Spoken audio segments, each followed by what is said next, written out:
నమస్కారం, నా పేరు వైష్ణవి. బీసీఎన్ న్యూస్ కి స్వాగతం. ఈనాటి ముఖ్యాంశాలు.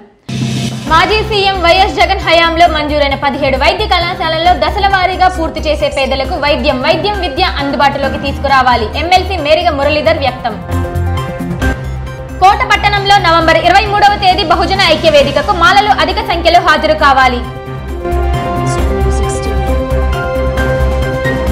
శ్రీ ప్రగతి విద్యా సంస్థ ప్రాంగణంలో డిఎస్సి 2025 ఉపాధ్యాయులుగా ఎంపికైన అభ్యర్థులకు ఆత్మీయ అభినందన సత్కారం. మాజీ సీఎం వైఎస్ జగన్ హయాంలో మంజూరైన 17 వైద్య కళాశాలల్లో దశల వారీగా పూర్తి చేసి పేదలకు వైద్యం విద్య అందుబాటులోకి తీసుకురావాల్సిన కూటమి ప్రభుత్వం ప్రైవేటీపరం చేసి పేదలకు విద్యా వైద్యం దూరం చేస్తున్నారని వైఎస్ కాంగ్రెస్ పార్టీ గూడూరు నియోజకవర్గ సమన్వయకర్త ఎమ్మెల్సీ మేరిగ మురళీధర్ అన్నారు. చిట్టమూరు మండలంలో వైఎస్ఆర్ కాంగ్రెస్ పార్టీ నాయకులు ఆధ్వర్యంలో నిర్వహించిన కోటి సంతకాల సేకరణ కార్యక్రమానికి వైకాపా శ్రేణులు హాజరయ్యారు. తిరుపతి జిల్లా చిట్టమూరు మండలంలోని ఆలేటిపాడు పిట్టివానిపల్లి గ్రామాల్లో వైఎస్ఆర్ కాంగ్రెస్ పార్టీ నాయకులు కోటి సంతకాల సేకరణ రచ్చబండ కార్యక్రమాన్ని నిర్వహించారు. ముందుగా చిట్టమూరులోని వైఎస్ ఎంపీపీ బివి రమణయ్య నివాసంలో ఈ కార్యక్రమాన్ని ప్రారంభించారు. మండల వైఎస్ఆర్ కాంగ్రెస్ పార్టీ అధ్యక్షుడు సన్నారెడ్డి శ్రీనివాసరెడ్డి సారథ్యంలో కార్యక్రమం నిర్వహించారు. మెడికల్ సీట్ల కోసం పక్క రాష్ట్రాలు కేంద్రం వద్ద ప్రదక్షిణలు చేస్తుంటే రాష్ట్రానికి కేటాయించిన సీట్లను వద్దని లేఖ రాయడం ఏమిటని ఈ సందర్భంగా వారు ప్రశ్నించారు. కూటమి ప్రభుత్వ కుట్రను అడ్డుకునేందుకు మాజీ సీఎం వైఎస్ జగన్ చేపట్టిన కోటి సంతకాల ప్రజా ఉద్యమం కార్యక్రమం గ్రామ స్థాయి నుండి ప్రజలకు అవగాహన కల్పించి స్వచ్ఛందంగా సంతకాలను సేకరిస్తున్నట్లు చెప్పారు. రాష్ట్ర ప్రజల సీఎం చంద్రబాబు మోసాన్ని త్వరలోనే గ్రహించి వైఎస్ జగన్మోహన్ రెడ్డిని మళ్లీ ముఖ్యమంత్రిని చేస్తారన్నారు. ఈ కార్యక్రమంలో మండల వైఎస్ఆర్సీపీ అధ్యక్షుడు సన్నారెడ్డి శ్రీనివాసులరెడ్డి, చిట్టమూరు మండల పరిషత్ ఉపాధ్యక్షులు రమణయ్య, జంగిటి సురేష్, పల్లంపర్తి శ్రీనివాసులరెడ్డి, సుధీర్ రెడ్డి, లోకేష్ రెడ్డి, సుధాకర్ రెడ్డి, కోదండ రామిరెడ్డి, నాయకులు కార్యకర్తలు పాల్గొన్నారు. వాళ్ళని లేకుండా వాళ్ళకి రాకుండా చేసి అదే విధంగా ఈ మనస్తత్వం ఇప్పుడు కూడా ఈ కళాశాలను ఆ విధంగా ప్రైవేట్ పరం చేసి మన బిడ్డలకి గొంతు నొక్కుతున్నాడంటే అటువంటి ప్రభుత్వాన్ని మనం ప్రతి ఇంటికి పోయి ప్రతి ఒక్కరికి చెప్పి మన బిడ్డలకు జరిగే అన్యాయాన్ని చెప్పి రేపు గడపగా మనం పోయి ప్రతి ఒక్కరి సంతకాల సేకరణ చేసి పంపించాలి. ఎందుకంటే తెలియాల దేశవ్యాప్తంగా ఇక్కడ ప్రజలు తిరగబడి ఇది అన్యాయం మా గొంతులు నొక్కుతున్నాడు అనే దానికే ఈ సంతకాల సేకరణ. కావున ఈ విషయాల గురించి మీకు మన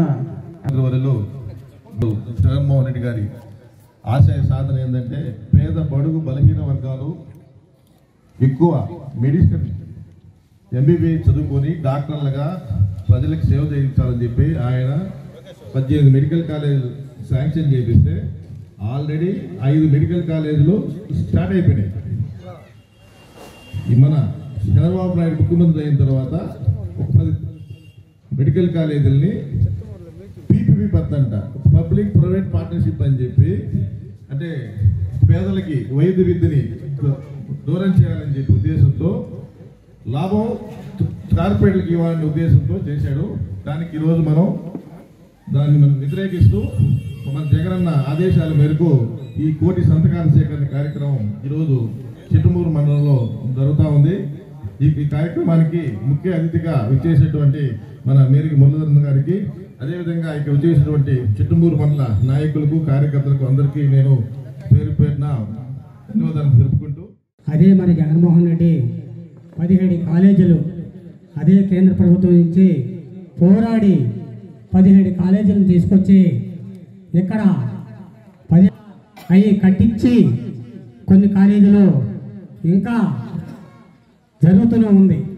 ఆ కార్యక్రమాలు పూర్తి చేస్తే కనీసం మన ఆంధ్రప్రదేశ్లో ప్రతి ఒక్కరు కూడా నీట్ రాసుకున్నటువంటి ఎంబీబీఎస్ చేసుకొని కనీసం ఉద్యోగాలకు పోవాలంటే అదే మన గవర్నమెంట్ కాలేజీలు అయితే ₹1 మనం ఫీజు కట్టాల్సిన అవసరం లేదు. అదే ర్యాంక్ వచ్చినటువంటి పిల్లలందరూ కూడా ప్రతి ఒక్కరు కూడా అక్కడ చేరి ఎంబీబీఎస్ చేరి అక్కడ డాక్టర్లు అయ్యి మనకు అందరిలో కూడా సేవ చేసేదానికి మన ప్రజలే మనకు సేవ చేస్తారు. కాబట్టి మనకి ఎట్లాంటి ఖర్చు ఉండదు. కానీ ఈరోజు చంద్రబాబు గారు ఆ మెడికల్ కాలేజీలని ప్రైవేటు పరం చేస్తే ఆ డబ్బు కోసం అమ్ముకొని అతను స్వార్థపరుడు, స్వార్థ విధంగా అమ్ముతున్నారంటే ప్రైవేట్ వాళ్ళకి అమ్మి ఆ యొక్క ప్రతి ఒక్కరిని కూడా ఎంతమంది ఉంటారు స్టాఫ్ చూస్తున్నాం కదా. ఇక్కడ గవర్నమెంట్ హాస్పిటల్ కాకుండా ఆ స్విమ్స్ హాస్పిటల్ లాంటివి ప్రతి నియోజకవర్గంలో ఎక్కడైతే మెడికల్ కాలేజీ కడుతున్నామో అక్కడంతా అటువంటి హాస్పిటాలిటీ మనకి అందుబాటులోకి వస్తుంది. అది ప్రభుత్వ కళాశాల అయితే ఎంతో మంది పేదలకి న్యాయం జరుగుతుంది. అటువంటిది ఈ తెలుగుదేశం ప్రభుత్వం దానిని పీపీపీ కింద అంటే ప్రైవేట్ పరంగా పబ్లిక్ ప్రైవేట్ పార్టిసిపేషన్ కింద దాన్ని వారి అనుమాయులకి ఆ కాలేజీలని కట్టపెట్టేదానికి ప్రణాళికలు వేస్తూ ఆ కాలేజీలు వాళ్ళు ప్రైవేట్ పరం చేస్తే మన పిల్లలకి సీట్లు వస్తాయా, మనకి గవర్నమెంట్ హాస్పిటల్ వస్తుందా, అవన్నీ రానియకుండా పేద ప్రజలకు అందకుండా చేసే ఒక ఏకైక మనస్తత్వం గలవాడు ఆ చంద్రబాబు నాయుడు. పేద ప్రజలు ఇప్పుడు ప్రాథమిక విద్య హై స్కూల్కే అంత భవిష్యత్తు ఇచ్చినటువంటి జగన్మోహన్ రెడ్డి గారు ఆయన ఆలోచన అంత మంచి వాతావరణంలో ఉంది కాబట్టి మరి సెంట్రల్ గవర్నమెంట్తో పోట్లాడి 17 కాలేజీలు ఒక్కటేసారి 17 కాలేజీలు భారతదేశంలో ఎక్కడ కూడా లేదు ఇంత గొప్ప వాతావరణం. మరి అంత వాతావరణం తీసుకొచ్చిన తర్వాత దురదృష్టకరం మరి కరోనా లాంటి విపత్కర పరిస్థితుల్లో కూడా మరి బాధ్యత తీసుకొని రాష్ట్రం ఇబ్బంది పడుతుంది ఆర్థికంగాని తెలిసిన వాతావరణంలో కూడా భావితరాల భవిష్యత్తుకి మరి ఇది శాపం కాకూడదనే ఉద్దేశంతో ఆయన దృఢమైన సంకల్పంతో మరి 21 నుంచి 24 సంవత్సరం లోపల 5 కాలేజీలు కంప్లీట్ చేసి అడ్మిషన్స్ కూడా స్టార్ట్ చేసినటువంటి ఘనుడు మన ప్రీతం నాయకుడు జగన్మోహన్ రెడ్డి గారు. మరి ఈరోజు వేరే చేసుకుందాం, 1.5 సంవత్సరం అయిపోతుంది చర్య తీసుకున్నారు కూటమి ప్రభుత్వం.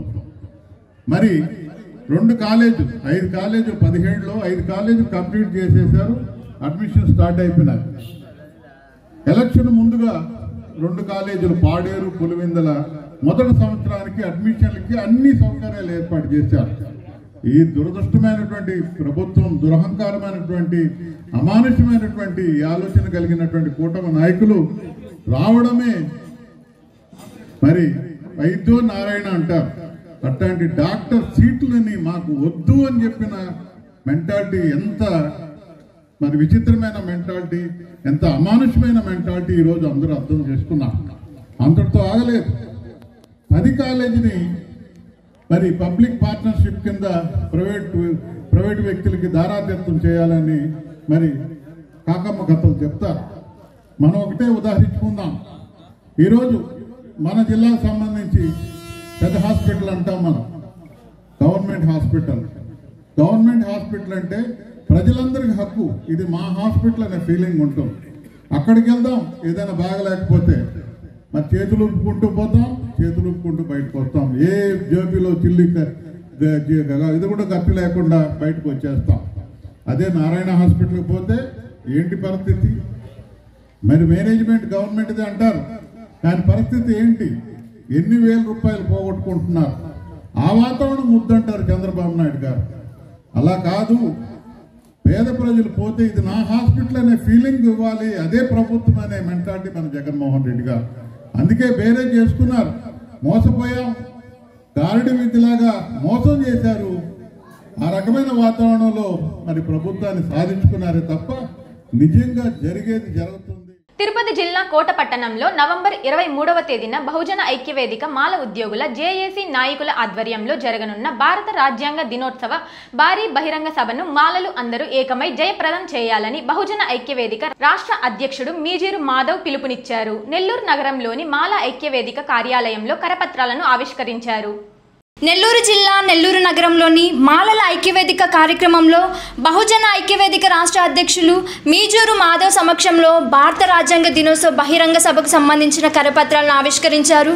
ఈ సందర్భంగా వారు మాట్లాడుతూ భారత రాజ్యాంగ దినోత్సవం ప్రతి సంవత్సరం నవంబర్ 26న జరుపుకుంటారని, భారత రాజ్యాంగాన్ని రాజ్యాంగ సభ ఆమోదించిన రోజును గుర్తు చేస్తుందన్నారు. భారత రాజ్యాంగంలో పొందుపరిచిన విలువలను పెంపొందించడానికి, ప్రజల్లో చైతన్యం తీసుకురావడానికి ఈ దినోత్సవం దోహదపడుతుందని చెప్పారు. అలాంటి కార్యక్రమాన్ని కోట పట్టణంలో తలపెడుతున్నట్లు తెలిపారు.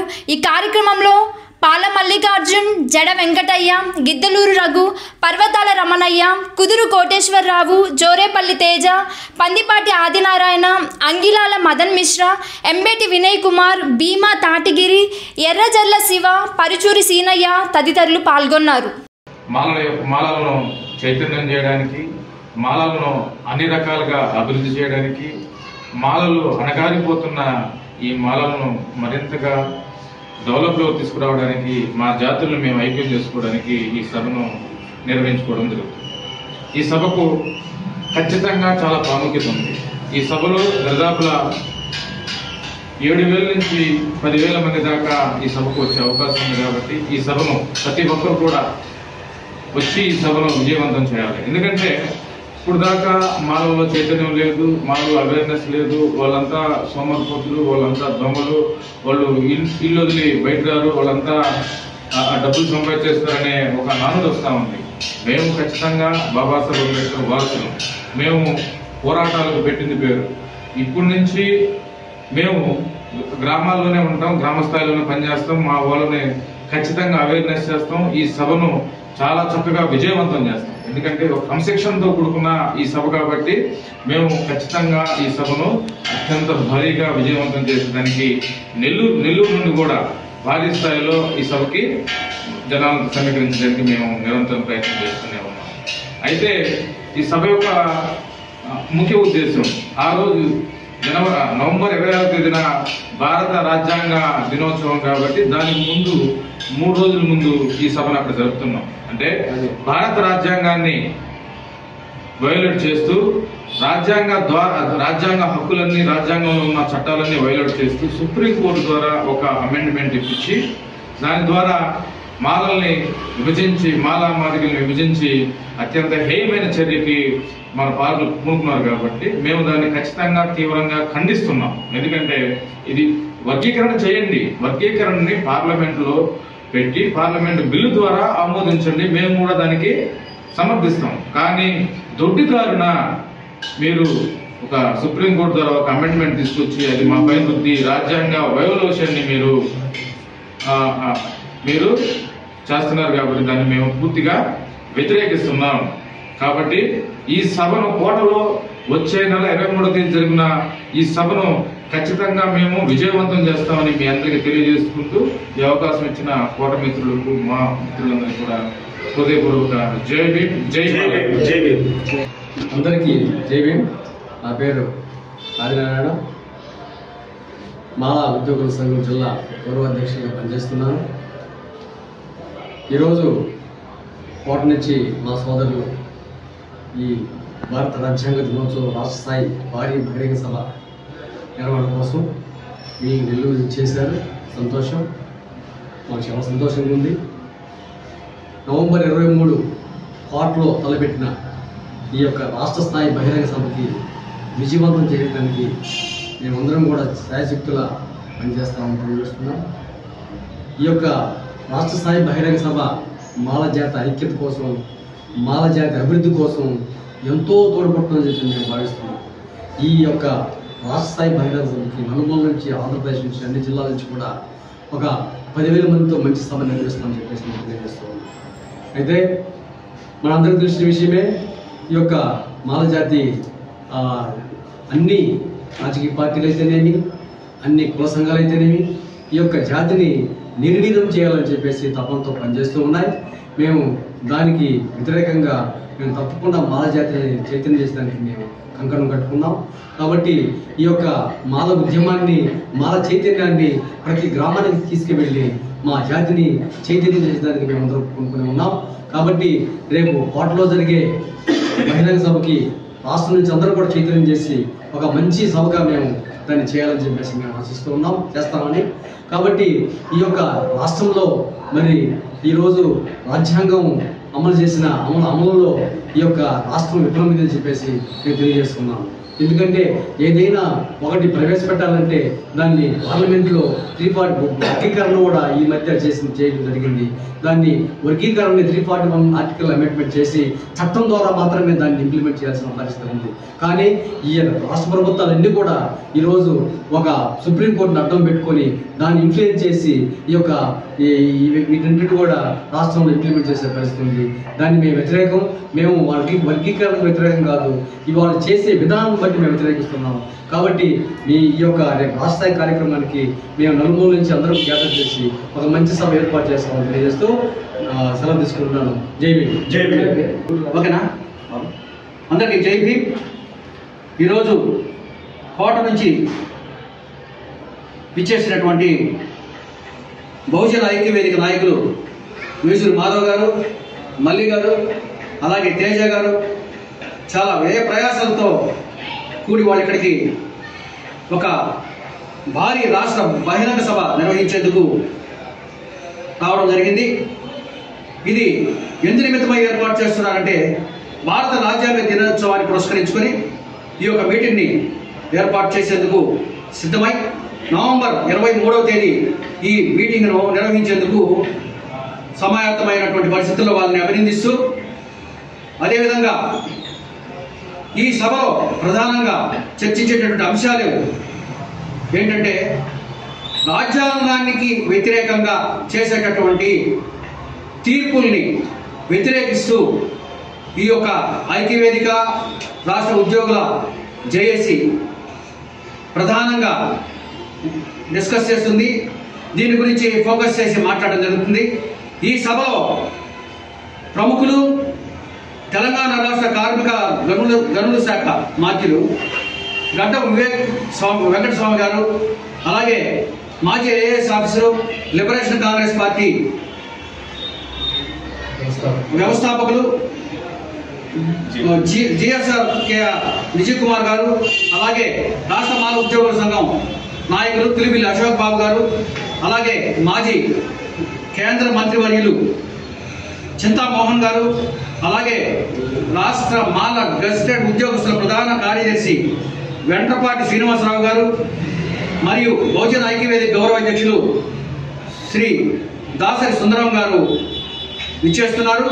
అదేవిధంగా ప్రధానమైనటువంటి ముఖ్య అతిథిగా ప్రధాన వక్త రెంజర్ల రాజేష్ గారు విచ్చేస్తున్నటువంటి ఈ సభకు అత్యధికంగా వేల సంఖ్యలో మాలలు ఇచ్చేసి సభను జయప్రదం చేయాలని, ప్రత్యేకంగా ప్రతి ఒక్కరు కూడా రాజ్యాంగాన్ని వ్యతిరేకించేటటువంటి దిశగా వెళ్తున్నటువంటి పార్టీలని వ్యతిరేకిస్తూ ఈ సభని జయప్రదం చేయాలని కోరుకుంటూ, కోట నుంచి విచ్చేసినటువంటి సహోదరులకు మేము పూర్తి సహకారాన్ని అందిస్తామని తెలియజేస్తూ అందరికీ జై భీమ్, జై మాల.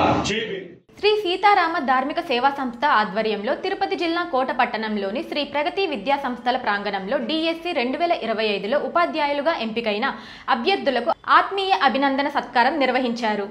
ముఖ్య అతిథులుగా పాల్గొన్న ప్రగతి విద్యా సంస్థల అధినేత పసుపులేటి కిషోర్, వాకాడ్ ఎంఈఓ 2 నజీం అలీ, శ్రీ షిరిడి సాయి అక్షయ సేవా సమితి చైర్మన్ అల్లం రమణయ్య, విశ్రాంత ఉపాధ్యాయులు రామిశెట్టి చేతుల మీదుగా నూతనంగా ఎంపికైన ఉపాధ్యాయులను సత్కరించారు. ఈ సందర్భంగా వారు మాట్లాడుతూ, తల్లిదండ్రి తర్వాత స్థానం గురువుదని, సమాజాన్ని తీర్చిదిద్దే గురుతర బాధ్యత కలిగిన ఉపాధ్యాయ వృత్తిలోకి ప్రవేశించడం చాలా సంతోషకరమైన విషయమని, సమాజానికి దిక్సూచిగా మార్గనిర్దేశకులుగా ఉపాధ్యాయులు విజ్ఞాన బోధన కలిగించాలన్నారు. కార్యక్రమంలో విశ్రాంత ఉపాధ్యాయులు ఆవుల సుబ్బయ్య, రజ్వి, సంస్థ ప్రతినిధులు కోన సాయిబాబు, దీవి అనంతచార్యులు తదితరులు పాల్గొన్నారు.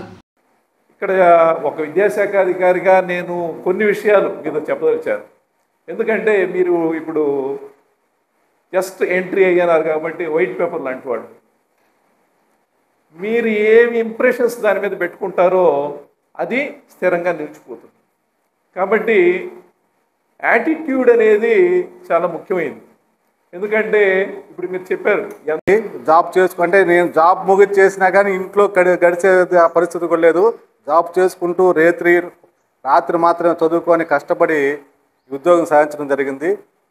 తర్వాత సాయినాథ్ చెప్పినట్టు రోజు మేము సాయంత్రం పూట స్కూల్ నుంచి వచ్చేసిన తర్వాత మాట్లాడుకుంటాం పిల్లలు ఈ పరిస్థితికి ఎలా మార్చాలా ఏంది అనేది. డిగ్రీ వరకు ఈ కాలేజీలో సార్ స్టూడెంట్ సార్ మీకు గుర్తుందో లేదో నాకు పీజీలో అమౌంట్ మీరే సహాయం చేశారు సార్.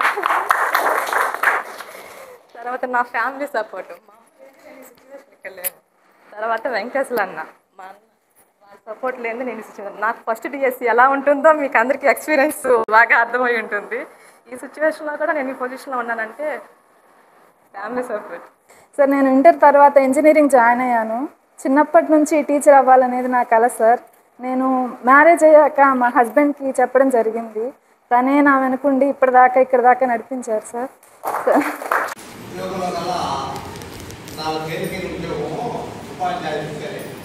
చాలా పొరపాటు కత్తి మీద సామాన్ ఆఫీస్కి వస్తే మన పని చేయించుకొని వెళ్ళిపోతాం, ఒకటిగా అయిపోతాం. ఇక్కడ స్కూల్లో అది కాదు. స్కూల్లో పరిస్థితి ఏంటంటే పిల్లకాయలు, చిన్న పిల్లకాయలు, తెలిసిన పిల్లకాయలు, హై స్కూల్లో అన్నీ తెలిసి కూడా తప్పులు చేసేటువంటి పిల్లకాయలు. ఇది వ్యవస్థ. మనల్ని ఎవరు చూడలేదు అని మనం స్కూల్లో క్లాస్ రూమ్లో అనుకుంటాం. కానీ మన చుట్టూ గ్రామం మొత్తం ఉంది. అయ్యో వాడు ఎప్పుడు వస్తున్నాడు, ఎలా వస్తున్నాడు, ఏ టయానికి పోతున్నాడు, ఏం చేస్తున్నాడు, పాఠం చెప్తున్నాడా, సెల్ చూస్తున్నాడా, పిల్లకాయలకి భోజనం టయానికి పెట్టిస్తున్నాడా, వాళ్ళు హ్యాండ్ వాష్ చేసుకుంటున్నారా, వాళ్ళు మంచి డ్రెస్సులు వేసుకుంటున్నారా, అన్నీ చుట్టుపక్కల పనులు మన మీదనే ఉంటాయి. మనం అనుకుంటాం ఎవరు చూడలేదు, వాడక పనులు ఉంటాయి, అది మర్చిపోబాకండి, అదేమి లేకపోబాకండి. కాబట్టి ఈ విద్య చాలా కష్టమైంది చెప్పండి. నా పేరు చీర వెంకటేశ్వర్లు. నేను బయలాజికల్ స్కూల్ అసిస్టెంట్గా మూలపడవ వాకాడ మండలం మూలపడవ హై స్కూల్లో వర్క్ చేస్తున్నాను. నేను ఇంతకుముందు గ్రామ సచివాలయంలో విలేజ్ ఫిషరీ అసిస్టెంట్గా వర్క్ చేసేది. కానీ నా జీవితంలో నేను ఒక ఆశయం ఉండేది. అంటే నేను టీచర్ అవ్వడం నా కళ. అబ్దుల్ కలాం గారు చెప్పారు, కళలు కనండి కానీ కళలు నిజం చేసుకోండి అని చెప్పారు. కానీ కళలు కంటే సరిపోదు, ఆ కళలు నిజం చేసుకోవాలి. అందుకోసమే నేను నా కళని నిజం చేసుకున్నాను. నాకు చాలా ఆనందంగా ఉంది. అలా ప్రతి ఒక్కరూ కళలు కండం కాదు, కళలు నిజం చేసుకో. సో నాకు ఫస్ట్ నుంచి కూడా టీచర్ అవ్వాలా అనే కళ ఉండేది. కానీ అది ఎందుకో సాధించలేకపోయేదాన్ని చాలా ఫీల్ అవుతూ ఉన్నాను. సో ఇంతకుముందు గవర్నమెంట్లో సచివాలయంలో వర్క్ చేశాను. సో అక్కడ వర్క్ చేస్తున్నా జాబ్ సాటిస్ఫాక్షన్ అనేది నాకు లేదు. ఎలా అయినా టీచర్గానే చేరాలా అనే ఒక్క ఉద్దేశంతోనే మా హస్బెండ్ యొక్క ప్రోత్సాహంతో పిల్లలు సో వాళ్ళే హెల్ప్ చేసి experience I got the job in APSWRAS in 2020లో నేను జాబ్ కొట్టడానికి ఎక్కడ కోచింగ్కి వెళ్ళడం కానీ ప్రిపరేషన్ కానీ లేదు. Because of the teaching I got the job in AP Spheris. So after 5 years I have a dream, I have to do school assistant English. So దానికోసంగానే మళ్ళీ ప్రిపేర్ అయ్యాను. అదే టీచింగ్ ఫీల్డ్లో ఉండడం వల్ల మళ్ళీ ఈ 2025లో మెగా డిఎస్సి వదలడం, దాంట్లో మళ్ళీ స్కూల్ అసిస్టెంట్ ఇంగ్లీష్ రావడంతో నా డ్రీమ్ నేను ఫుల్ఫిల్ చేసుకున్నాను ఉద్దేశంతోనే ఆ డిపార్ట్మెంట్ నుంచి స్కూల్ అసిస్టెంట్కి రావడం జరిగింది. Been working since 2013 as English teacher. I worked at Srinivasa English Medium High School for 4 years. After got married, I have joined here Sri Pragati Vidyaniketan as high school teacher. There itself I learned many things, especially if I receive my PhD, that credit goes to only Sri Pasupuleti Kishore sir, because I received twice my service certificate as degree college lecturer. So that thing only fetched me to be the research scholar at JNTU Anandpur. And moreover, my suggestion for all my fellow, I hope you know, and you all people are deserved for these jobs because your hard work is the secret for your success. Thank you for being invited me. Thank you sir, a lot of thanks you. టీచర్గా ఎంపికైతే మన ఫ్యామిలీకి ఏదో నెలకి 50,000 60,000 వస్తుంది, ఇంతటితో మనం fulfil అవ్వడం కాకుండా ప్రతి ఒక్కరూ ఎందుకంటే గవర్నమెంట్ స్కూల్లో సార్ ఎస్పెషల్లీ చాలా పేదవాళ్ళు ఉన్నారు సార్. మీకందరికీ ఇక్కడి నుంచి నేను నా వైపు నుంచి విజ్ఞప్తి ఏంటంటే, మీ పిల్లలుగా భావించి వాళ్ళని మీ పిల్లలుగా భావించి ఒక్క ఏబిసిడీలు మాత్రమే కాదు, ఒక చదువు మాత్రమే కాదు సార్. చదువు ఎక్కడైనా వస్తుంది, కానీ విలువలు మాత్రం నేర్పించండి సార్. రైతులకు అన్యాయం జరిగితే నేదురుమల్లి కుటుంబం ఎప్పుడూ అండగా ఉంటుందని, దేవుడు మాన్యం భూములను ఇష్టం వచ్చినట్లు వేలం వేస్తే ఊరుకునేది లేదని దివంగత మాజీ ముఖ్యమంత్రి నేదురుమల్లి జనార్దన్ రెడ్డి తనయుడు వైఎస్ఆర్ కాంగ్రెస్ పార్టీ వెంకటగిరి నియోజకవర్గ సమన్వయకర్త నేదురుమల్లి రామ్కుమార్ రెడ్డి హెచ్చరించారు. వాకాడు గ్రామంలోని నేదురుమల్లి నివాసానికి వచ్చిన బాధితులతో రామ్కుమార్ రెడ్డి మాట్లాడారు. తిరుపతి జిల్లా వాకాడు గ్రామంలోని దేవుడు మాన్యం భూములను సాగు చేసుకుంటున్న దళిత వాడుకు చెందిన పేదలకు అన్యాయం జరిగిందంటూ వాకాడులోని నేదురుమల్లి రామ్కుమార్ రెడ్డి వద్ద ఆవేదన వ్యక్తం చేశారు. దేవుడు మాన్యం ఎన్నో ఏళ్ల నుండి లీజుకు చేస్తున్నామని, పండించిన పంటల్లో దేవాలయాలకు పన్ను కడుతున్నామని చెప్పారు. కానీ ఈ కూటమి ప్రభుత్వం అధికారంలోకి వచ్చినప్పటి నుండి మమ్మల్ని అనేక విధాలుగా ఇబ్బందులకు గురి చేస్తున్నట్లు రామ్కుమార్ రెడ్డికి చెప్పారు. స్పందించిన రామ్కుమార్ రెడ్డి మీడియాతో మాట్లాడారు. ఈ గ్రామంలోని శ్రీ నాగేశ్వర స్వామి, శ్రీ అలగనాథ స్వామి, శ్రీ కోదండ రామస్వామి వార్ల భూములను వాకాడు గ్రామ పంచాయతీకి చెందిన దళితులు ఎన్నో ఏళ్లుగా సాగు చేసుకుంటూ లీజు కడుతూ భూమిని సాగు చేసుకుంటున్నారన్నారు. అలాంటి దళితులకు ఇంత అన్యాయం జరుగుతున్నా స్థానిక ఎమ్మెల్యే పట్టించుకోకపోవడం ఏమిటని ప్రశ్నించారు. నాగేశ్వర స్వామి, అలగనాథ స్వామి, కోదండ రామస్వామి గ్రూప్ దేవస్థానాల యొక్క భూములు వేలంపాట నిర్వహించారు. బాబు వెనక మా 4 ఎకరాలకి దళితులు సాగు చేసుకుంటా ఉన్నారు. వాకాడు గ్రామ ప్రజలు ఎవరు ఊరికే ఇవ్వాల, ఎవరు ఊరికే చేయటంలా శిస్తు కడతా ఉండారు. దేవస్థానానికి ప్రతి సంవత్సరం కడతా లీజు నిర్ణయించిన లీజుని కడుతూ దాని రసీదులు కూడా తీసుకుంటూ సాగు చేసుకుంటా ఉండరు. నష్టమైనా కష్టమైనా, వర్షం పడ్డా పడకపోయినా, సరైన ధర వచ్చినా రాకపోయినా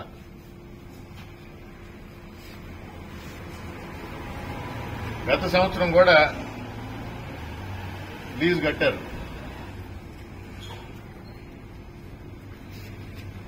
దానికి రసీదులు ఇచ్చారు.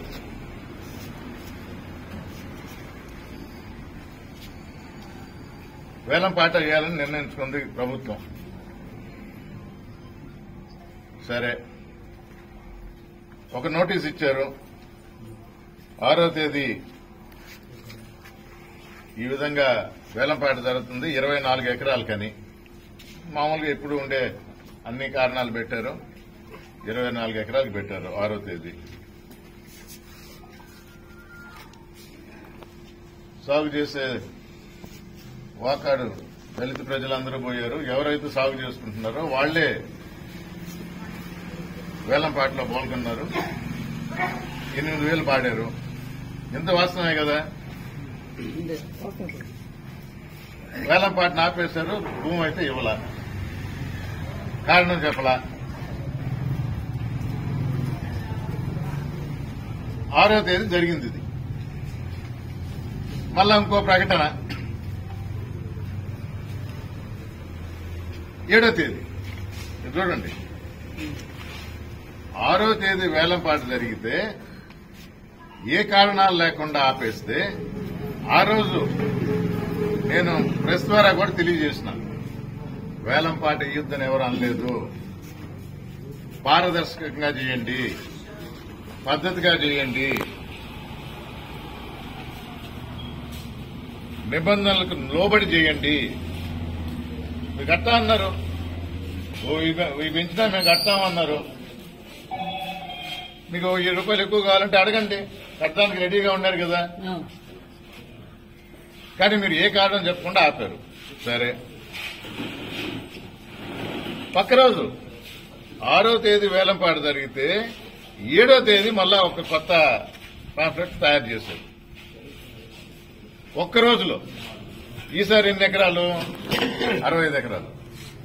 అంటే ముందర రోజు లేని, ముందర రోజేమో 24 ఎకరాలు, పక్క రోజేమో 65 ఎకరాలు. ఎందుకు పెట్టారు? ఏ కారణంతో పెట్టారు? ఎక్కడుంది పారదర్శకత? ఎవరిని అడిగి పెడుతున్నారు? ఎవరు ప్రోద్బలంతో పెడుతున్నారు? గూడూరు ఎమ్మెల్యే గారు కూడా మీరు ఓటేసి గెలిపించిన దళిత ఎమ్మెల్యేనే. మా వాళ్ళు ఓటేశారని గర్వంగా చెప్పుకుంటాడు. ఈ విషయం డెఫినెట్ గా ఎమ్మెల్యే గారి దృష్టికి వెళ్ళుంటది. వాకాడులో వేలం పాట ఆగింది. నిజాలు తెలుసుకోవాలా, ఏమైందో తెలుసుకోవాలా. ఒక గ్రామ సభ పెట్టుకోవచ్చు, పిలిచి మాట్లాడవచ్చు. ఈసారి 65 ఎకరాలు, దేవస్థానానికి ఉండే భూమి ఏమో 90 ఎకరాలు అంటారు. మొదటిసారి 24 ఎకరాలు, ఇప్పుడేమో 65 ఎకరాలు. మరి మిగతా భూమి ఏమైంది? ఎక్కడుంది పారదర్శకత? గవర్నమెంట్ చేతిలో, దేవస్థానం చేతిలో ఎంత ఉందో నిర్ధారణ చేశారా? సర్వే చేయించారా? ఉన్న భూమికే శిస్తు కడతా ఉన్నారు, లీజు కడతా ఉన్నారు. కాగితంలో ఎక్కువ చూపిస్తారు, అక్కడ ఉండే తక్కువ. ఇదే కదా నిర్ధారణ చేయాలా, సర్వే చేయాలా? ఎవరు చేయొద్దన్నారు? మేము కడతామంటున్నారు, రూపాయి ఎక్కువ కడతామంటున్నారు. 6వ తేదీ జరిగిన వేలం అర్ధాంతరంగా ఆపి 7వ తేదీ ఎకరాలు పెంచి సర్వే చేయకుండా ఏ ఉద్దేశంతో? 14 రోజులైంది. ఇప్పటికైనా కారణం చెప్పారా? చెప్పలా. ఈసారి కాదయ్యా మాకు ఎక్కువ కావాలా, దేవస్థానానికి ఎక్కువ రాబడి కావాలా అని ఒక విషయం ఎవరికైనా తెలియజేశారా? లేదు. పారదర్శకత ఎక్కడుంది ఇక్కడ? ఎమ్మెల్యే గారు ఏం చేస్తున్నారు? దళితులకు సంబంధించిన విషయం ఇది. సాగు చేసుకుంటా ఉంటారు. దేవస్థానం ఆదాయం పెరగాల, మేము సహకరిస్తామంటున్నారు. ఎవరు కాదంటలేదు కదా, అందరూ ఇస్తామంటున్నారు. మరి ఎమ్మెల్యే గారు ఎందుకు మాట్లాడరు? ఎందుకు పిలిపించి మాట్లాడకూడదు? పారదర్శకత ఎక్కడుంది? ఇప్పుడు కూడా ఇది 24 ఎకరాలు, ఇది 64 ఎకరాలు, అక్కడ ఉండే 90 ఎకరాలు అంటారు. సర్వే చేసి సరిగా పెట్టండి. 89 సెంట్లకి ఉంది. ఈ విధంగానే పాట పెట్టబోతున్నారా? ఈ విధంగా పాట పెట్టబోతున్నారా? చూద్దాం. అంటే మీ ఇష్టం వచ్చినట్టు ఏదైనా జరుపుతారా?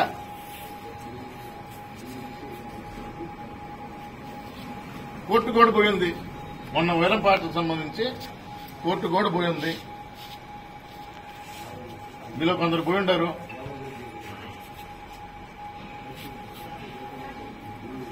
రేపు 27వ తేదీ వాయిదా ఉంది.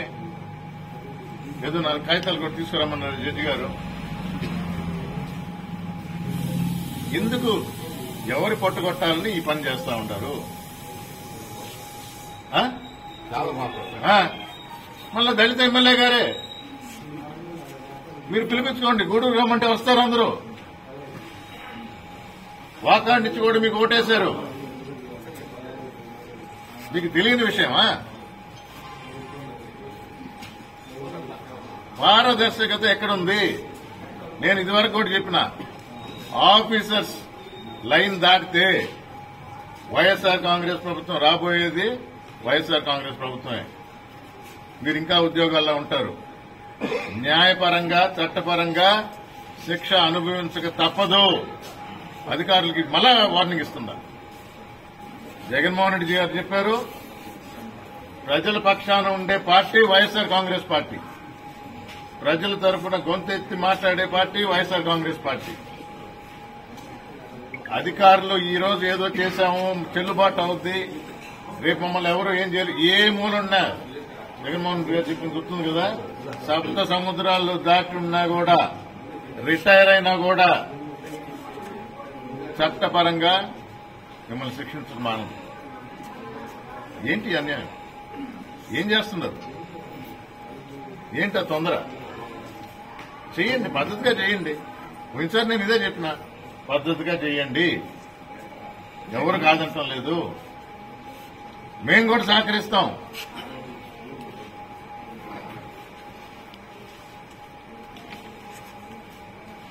ఏమన్నా అంటే పోలీస్ ఫోర్స్ని పెడతాం, మళ్ళా తిరిగి మన మీద ఇస్తాం, మనమేదో దౌర్జన్యం చేస్తామని. 60 సంవత్సరాలుగా భూమిని సాగు చేసుకుంటా ఉన్నాం, లీజు కట్టమన్నారు, కడుతున్నాం, ఇంకొంచెం పెంచమన్నారు, సరే అన్నాం. ఇక్కడ దౌర్జన్యం ఏముంది, పోలీసులు మేము అవసరం, పోలీసులు పెడతాం. మొన్న 6వ తేదీ అయిన తర్వాత మీడియా మిత్రుల ద్వారా తెలియజేసిన, నా మాటకి విలువిచ్చి 64 ఎకరాలు చేశారు లేదు ఎవరో అంటే విన్నా, నిజమో కాదు నాకు తెలియదు, కానీ నా మాటకి నేను ప్రెస్ ద్వారా చెప్పాను కాబట్టి నా మాటకి ఎంత విలువిస్తే మళ్ళా చెప్తుందా. అసలు నిగ్గు తేల్చండి ఎన్ని ఎకరాలు ఉన్నాయో. దేవస్థానానికి 90 ఎకరాలు ఉండాలా, సర్వే చేయండి, ఎవరికి ఎంత ఉందో చూడండి, వేలంపాటు పెట్టండి, మాకు మినిమం ఇంత రావాలా, అది 9,000 10,000 మీరు చెప్పండి. మా వాళ్ళకి మొదటి ఆప్షన్ ఇవ్వండి, అది ఉంది చట్టంలో ఉంది. చేసేవాడికి ఫస్ట్ ఆప్షన్ ఇస్తారు, మొదటి ప్రాధాన్యత అంటారు. లేదు మేము ఇంత కట్టలేము అంటే అప్పుడు రెండో వాడికి పోదు. ఎందుకు చేయకూడదు? దేవస్థానానికి పెరుగుతుంది. అదే నేను చెప్పేది, దేవస్థానానికి ఆదాయం పెరుగుతుంది, ఎవరు కాదన్నారు.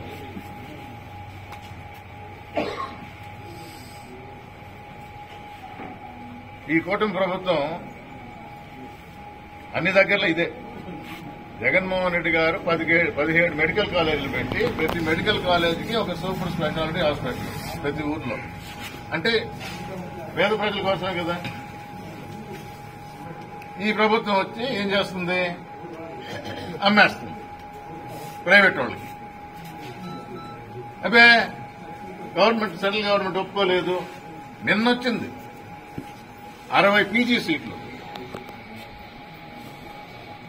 1 కోటి 2 కోట్లు 3 కోట్లు ఒక్కొక్క సీటు అమ్ముకుంటారు.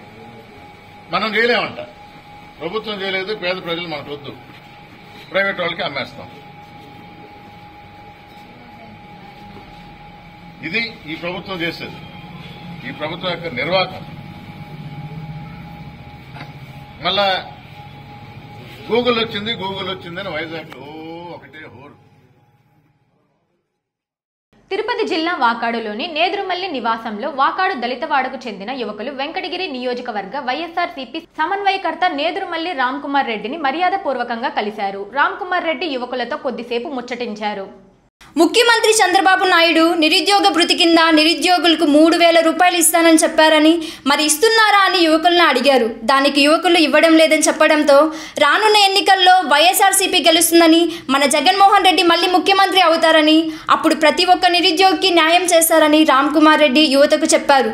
మంచి పనులు చేసేవారికి నా సహకారం ఉంటుందని, అసాంఘిక కార్యక్రమాలు జరగకుండా చూడవలసిన బాధ్యత యువకుల బాధ్యతగా సూచించారు.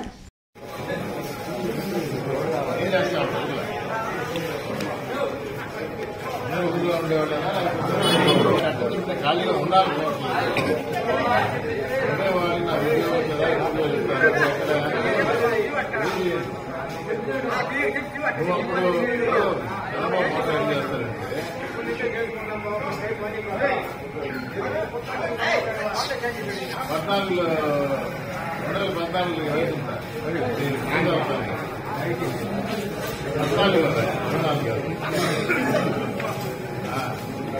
అందుకని అప్పుడు నీకు నిరుద్యోగం కాదు, నీకు నిధులు కూడా తెలియదు. 14లో 2,000 ఇస్తా అన్నాడు, ఉద్యోగుల ఖాళీగా ఉండే వాళ్ళకి 2,000 ఇస్తా అన్నాడు. వచ్చాడు, దాని గుసే అసలు మర్చిపోయాడు. 24లో 3,000 ఇస్తా అన్నాడు. అర్థమైందా? మన నెక్స్ట్ టైం వేస్తాడు. ఏముందా, మీరైతే ఉండరు కదా, కొత్త వాళ్ళు వస్తారు.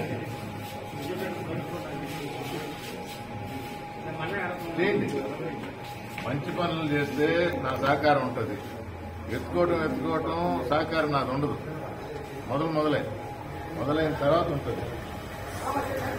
అక్కడ ఎలాంటి అసాంఘిక కార్యక్రమాలు కానీ దాన్ని నిలువరించాల్సిన బాధ్యత మీది.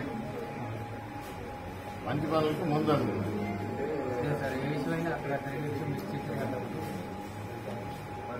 ఇస్తే మంచిదే.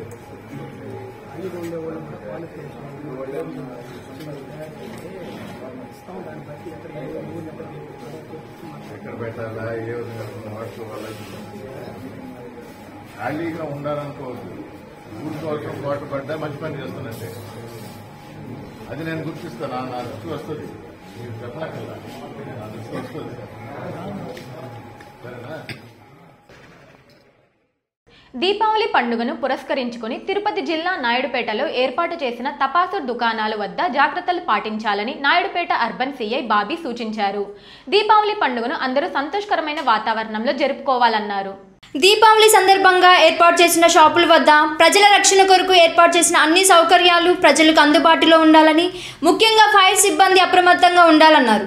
ఈ బయట షాపుల వద్ద టపాకాయల అమ్మకాలు నివారించాలని, అనుమతి లేకుండా ఎక్కడైనా టపాకాయల అమ్మకాలు జరిగితే వారి మీద చర్యలు తీసుకోవడం జరుగుతుందని సిఐ బాబీ తెలియజేశారు. నమస్కారం అండి. ముందుగా నాయుడుపేట పట్టణ మరియు మండల ప్రజలందరికీ దీపావళి శుభాకాంక్షలు. ఈ దీపావళి ప్రతి ఒక్కరూ ఎంతో జాగ్రత్తగా సెలబ్రేట్ చేసుకుంటూ క్రాకర్స్ కాల్ చేసేటప్పుడు కానీ మిగతాటప్పుడు కానీ పిల్లల్ని చాలా కేర్ తీసుకుంటూ పిల్లలు ఎట్లా పెద్దవాళ్ళు ఎట్లా తీసుకొని ఆనందోత్సాహాలతో జరుపుకొని ఉండాలని చెప్పేసి అని పోలీస్ తరఫు నుంచి కోరుకుంటున్నాం. అదేవిధంగా క్రాకర్స్ అమ్మేటువంటి లైసెన్స్ పొందిన టెంపరీ లైసెన్స్ పొందిన షాప్ యజమానులు ఖచ్చితంగా వారి షాపుల వద్ద ఫైర్ సేఫ్టీకి సంబంధించి తీసుకోవాల్సిన ప్రికాషన్స్ తీసుకుంటూ ఫైర్ ఎక్స్టింగ్విషర్స్, వాటరు, తర్వాత వాటర్ ట్యాంకర్స్, శాండ్ బ్యాగ్స్ అన్ని పెట్టుకొని మీ యొక్క వ్యాపార అభివృద్ధి కోసం వస్తున్నటువంటి ప్రజల యొక్క రక్షణని, ప్రజల యొక్క ప్రాణ రక్షణని దృష్టిలో పెట్టుకొని మీరు మీ వ్యాపారం చేస్తూ ఆనందంగా మీరు కూడా బాగుండాలని చెప్పేసి అని కోరుకుంటున్నాం. అదేవిధంగా నాయుడుపేట మండలం మరియు పట్టణ పరిధిలో లైసెన్సులు లేకోకుండా రెసిడెన్షియల్ ఏరియాలలో లేదంటే చిన్న చిన్న కిరాణా షాపుల్లో కానీ ఉన్నటువంటి షాపుల్లో ఎవరైనా సరే క్రాకర్స్ కానీ అమ్మినేళ్ళ వాటిని నిల్వ ఉంచుకునేళ్ళ ఖచ్చితంగా వారిపైన క్రిమినల్ కేసులు నమోదు చేసి వారిపై చట్టపరమైన చర్యలు తీసుకొని పడతాయి. ముఖ్యంగా ప్రజల యొక్క ప్రాణరక్షణ, ప్రజల యొక్క సేఫ్టీని దృష్టిలో పెట్టుకొని ఇవన్నీ ఇంప్లిమెంట్ చేయడం జరుగుతుంది. మా గౌరవమైనటువంటి ఎస్పీ గారి యొక్క ఆదేశాల మేరకు డిఎస్పీ గారి ఆధ్వర్యంలో నాయుడుపేటలో అందరూ ఆనందోత్సాహాలతో దీపావళి జరుపుకోవాలని చెప్పేసి నాయుడుపేట పోలీస్ తరఫు నుంచి కోరుకుంటున్నాం. Thank you. వార్తలు ముగించే ముందు ముఖ్యాంశాలు మరోసారి. మాజీ సీఎం వైఎస్ జగన్ హయాంలో మంజూరైన 17 వైద్య కళాశాలల్లో దశల వారీగా పూర్తి చేసే పేదలకు వైద్యం విద్య అందుబాటులోకి తీసుకురావాలి. ఎమ్మెల్సీ మేరిగ మురళీధర్ వ్యక్తం. కోట పట్టణంలో నవంబర్ 23వ తేదీ బహుజన ఐక్య వేదికకు మాలలు అధిక సంఖ్యలో హాజరు కావాలి. శ్రీ ప్రగతి విద్యా సంస్థ ప్రాంగణంలో డిఎస్సి 2025 ఉపాధ్యాయులుగా ఎంపికైన అభ్యర్థులకు ఆత్మీయ అభినందన సత్కారం. ఈ వార్తలు ఇంతటితో సమాప్తం. తిరిగి ప్రసారమయ్యే బీసీఎన్ న్యూస్ లో మళ్ళీ కలుసుకుందాం. అంతవరకు సెలవు. నమస్కారం.